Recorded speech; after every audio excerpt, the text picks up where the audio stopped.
Everybody, welcome back for another Flea Market Finds episode, and this is not really a flea market find, but it is a machinist tool pick. This is something that came up on my local marketplace, and it was somebody right here in town that was advertising that they had machinist tools, and they had a photograph of all the stuff laid out on the table, and it said 20 bucks. And I contacted the person, and sure enough, they actually were saying 20 bucks for the whole lot. So I ran right out immediately, and I got the contents of this box for 20 bucks. What I could definitely spot in the photo that caught my eye and I thought was going to be worth the $20 just on the one item alone was this Brown & Sharp 7743 magnetic surface gauge. So, unlike the more common surface gauges, this has got a magnet that can be turned on and off, which makes it handy for use on a table, milling table, or surface grinder, things like that. So that's a nice find for 20 bucks. And then he also had this nice big Brown & Sharp 622. This is the hardened Brown & Sharp 622. This is, I think, the largest in the series for Brown & Sharp. He had some indicators. Let's take a look at what's here for indicators. That's clearly made by Federal. That one's a Federal C81 thousandths indicator, but it's badged Micro Products Company. A lot of the Federal indicators were custom made for different companies. It's still working okay, dirty and scratched up. And then on the back, I don't know what's going on here. These two screws for the back were changed out with these big suckers. So this must have been screwed to a backing plate of some type. And this one, actually a little bit cleaner, which is nice because this is actually a half thou indicator, 0.0005. And again, a little sticky from sitting, but overall good condition. Oh, that's got an unusual back on it. So I'm not sure what that came off of. And in the box here, we've got what looks like might be, no, I was going to say maybe new old stock, but that looks like that's been used. Same unusual back on it. And that's a nice surprise. That's a tenths indicator. That's 0.0001. And that one's the best of the bunch.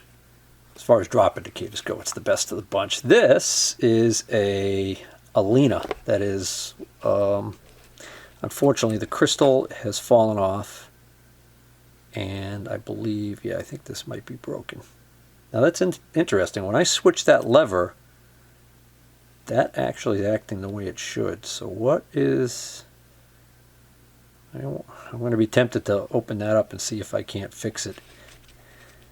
This is a Federal case, but that's an Elena indicator. I had one like this before that was broken, and I think I sent it out, and it was looked at, and the parts weren't available any longer, so it was basically junk.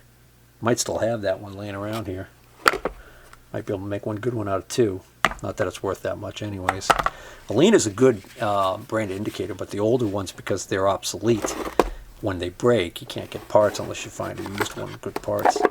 And this is a Brown & Sharp box, but it's got a Federal back button indicator that does look like it's in good working condition. Just has a kind of a ugly scratched up face. Actually, I take that back. That's not as bad as I thought it first was. And that's just the thousandths indicator, but it's the back plunge style or back button style, which is nice. There's a snug in there. The box is actually, well, doesn't say, so I don't know what the box was for, but the box is Brown & Sharp. And then right here we have a really early box, and somebody must have made this insert, maybe, I don't know. But this is a back plunge. I think these are 190s. I used to have this memorized, but I actually haven't had one in a while. I've got a bunch of these. 196. So that's a 196. It's a little slow to return, but it does return to zero every time. These get gummy with age.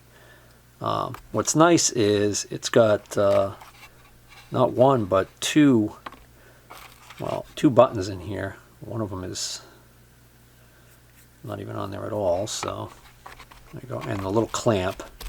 Usually these came in a kit with the clamp, the rod that screws into the clamp, and the indicator, and a snug. which would go here. But all right, that's nice. Now the surface gauge. This is probably a Steric, but because the rod is missing, actually, this rod was laying there. I wonder if this rod goes to this. It actually seems kind of small. Yeah, not going to worry about it. Another clamp, another little snug, a Magnicator push on off mag base. This is a rip off of like a Steric 629, I think. I forget the name of the number for the Steric one, but it's basically, it's this, I don't know who ripped off who, but somebody owed somebody some patent money, I guess, right? So anyways, it actually still works, so that'll be a good cheapo for somebody. And then this actually was from a previous pick, but it fell out of the box over there and I didn't even notice it. So, but this is kind of neat. This is a Steric wire gauge that has a case that looks like hell, but inside there is a, oh actually this isn't a Steric. What is this? Oh okay, no, this is a Mitutoyo 950-202. So I thought this was kind of cool because I don't think I've ever had a Mitutoyo wire gauge like this. Usually I find these in Steric, sometimes in Brown and Sharp. All right, so this is a short and sweet one. We're going to call this one a wrap right here. I hope you enjoyed this video. If you did, please hit the like button. If you're not already a subscriber, please consider subscribing. Take care.